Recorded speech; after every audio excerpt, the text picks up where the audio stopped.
Então, agora hoje eu apresento para vocês aqui, na verdade, uma conclusão do que foi o nosso curso, né, nestes últimos tempos, sobre Sócrates, né? Então a gente fez um curso sobre Sócrates que está disponível aqui em 14 aulas, né?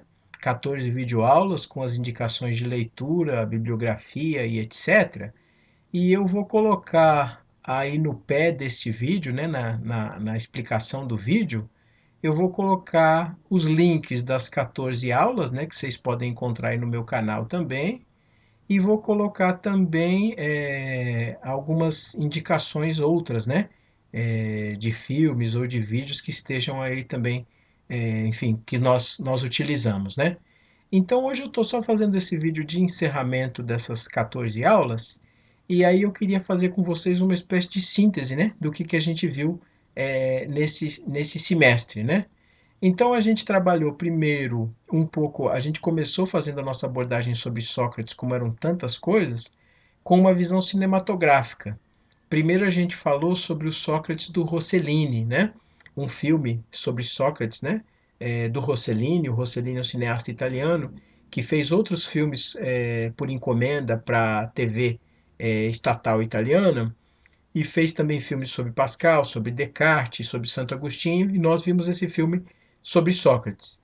Ele abriu o nosso curso porque ele tem exatamente ali um pouco do debate do Sócrates com os sofistas, um pouco também de citações e menções de autores com os quais nós lidamos, né? Por exemplo, Platão, Aristófanes, outras menções que aparecem ali da história do Sócrates, por assim dizer.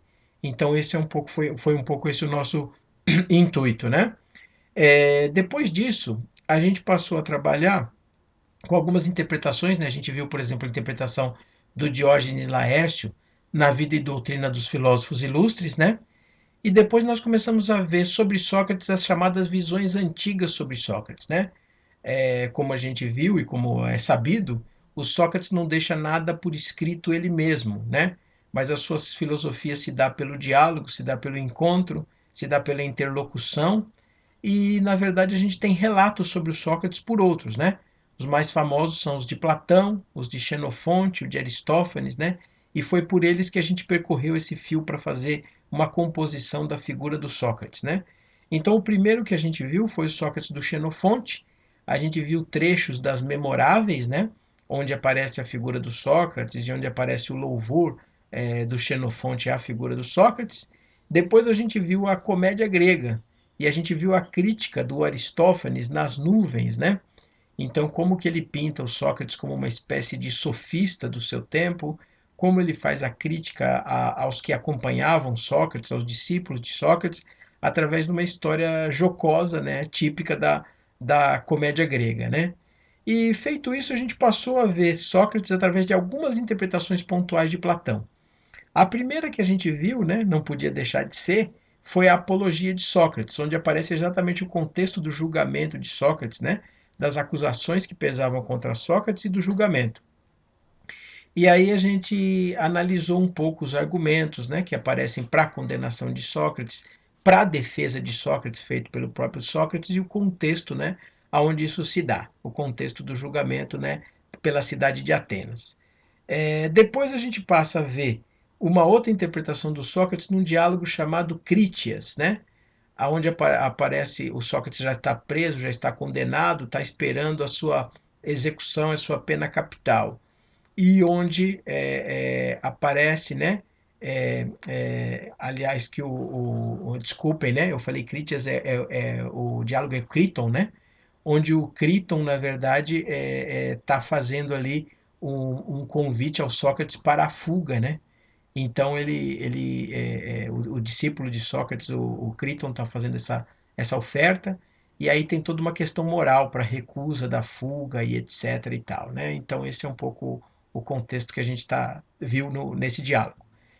Feito isso, a gente viu o tema da piedade num diálogo chamado Eutifron, né? Onde aparece um pouco o tema da piedade aos deuses, da justiça das ações, e a gente analisou isso através do diálogo Eutifron. Depois a gente passou a analisar o Protágoras de Platão, que é ali onde aparece um debate claro, né, do Sócrates com um sofista de nome Protágoras, né? E aparece ali talvez um dos retratos mais claros do que significa a filosofia socrática, o que significa a filosofia, né, a arte dos sofistas, né? Então ali a gente percebeu um pouco esse debate. Feito isso, a gente encerrou o que seria a primeira parte do curso, que seria esse retrato do Sócrates a partir da filosofia antiga, por assim dizer, né? E depois a gente passa a fazer, aliás, a gente ainda tem mais duas, desculpa, a gente ainda tem mais duas coisas para compor esse retrato da filosofia antiga, que é uma leitura de interpretação. A gente trabalhou com dois textos do autor Werner Jäger, né, autor da famosa Paideia, né, a formação do homem grego.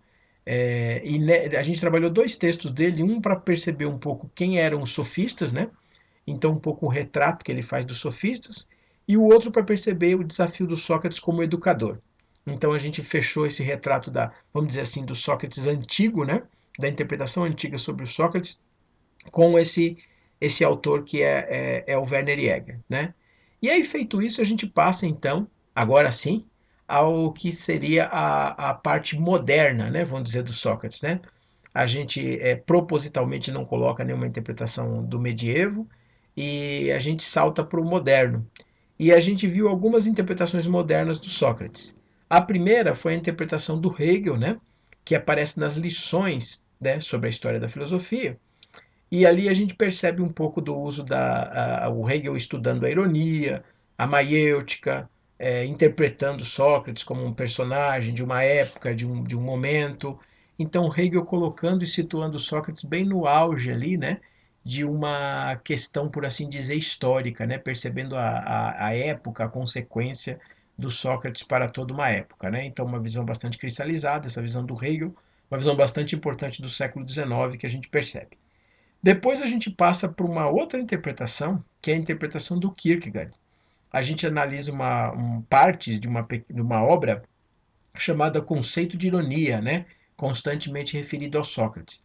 E ali a gente percebe o quanto a ironia é importante no pensamento socrático, né? E o quanto a ironia foi ressaltada pelo Kierkegaard, mas aí em contraposição ao que o Hegel pensava por ironia, né? Que o Hegel pensava a ironia como um modo de se portar e o Kierkegaard pensa a ironia como um modo de vida, né? E aí atribui esse papel forte, existencial à figura do Sócrates. Então a gente analisou através do texto do autor dinamarquês, que depois vai ser um autor bastante sempre lembrado nas considerações sobre o cristianismo e nas considerações sobre o existencialismo, né? Chegando a ser até mesmo considerado uma espécie de precursor, né? Pai precursor do movimento existencialista, né? Por assim dizer, né? Do século XX. E depois mais duas abordagens, nós tivemos mais duas abordagens para o fechamento do curso. A abordagem logo na sequência do Kierkegaard foi a abordagem sobre o Nietzsche. E a gente analisou um pequeno fragmento do Crepúsculo dos Ídolos, né? Obra do Nietzsche, e esse fragmento se chama O Problema de Sócrates. Ali o Nietzsche coloca toda uma forte crítica à dialética socrática, a interpreta como uma espécie de doença, doença mental, doença do corpo, doença da alma, né? E interpreta Sócrates não como um médico, como um curativo, mas interpreta Sócrates talvez como o maior dos doentes, né? E nós, né, somos herdeiros dessa doença, né, na interpretação nietzschiana. Então, uma interpretação muito particular, muito típica do Nietzsche, né, com aforismos, né, bem típica da escrita nietzschiana, e esse foi o objeto um pouco da nossa investigação. E para fechar o curso, a gente trabalhou com o texto do Pierre Hadot, né, um texto do Pierre Hadot chamado Exercícios Espirituais e Filosofia Grega, não todo o texto, mas uma pequena parte chamada A Figura de Sócrates.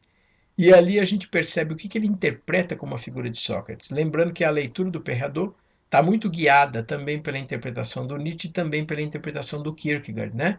Quem lê o texto percebe que ele usa bastante tanto a influência do Kierkegaard como a influência do Nietzsche, né? E para perceber quem era esse mestre da ironia. Então é uma leitura contemporânea, né? De um autor contemporâneo que conviveu com Michel Foucault, que conviveu com a cena filosófica francesa, percebendo quem era essa figura do Sócrates, né? E qual a sua importância. Enfim, muitas outras abordagens, né? certamente seriam possíveis sobre a figura do Sócrates, muitas outras portas, né? Nós poderíamos ter escolhido para entrar, né? Por exemplo, eu falei aqui que a gente não viu nada do medievo sobre Sócrates, né? Poderia ter visto, né? Mas foram escolhas que a gente fez, né, no decorrer do nosso curso, da nossa caminhada, né? Eu espero que ele tenha servido para estimular, né? Não para ser um ponto final, né? Mas para ser o ponto de partida, né? Para estimular os nossos debates, a nossa reflexão e o nosso interesse por um filósofo considerado o pai dos filósofos, né? O filósofo dos filósofos, o filósofo que de alguma maneira parece que sempre se reatualiza na cena filosófica, que é essa figura enigmática, né? E ao mesmo tempo fascinante do Sócrates, tá bem? Então, espero que todo mundo aproveite. E para quem não viu, os vídeos estão aí, as indicações estão aí. Aproveite, né? E estude um pouco mais esses textos tão interessantes da nossa tradição. Imenso abraço a todos.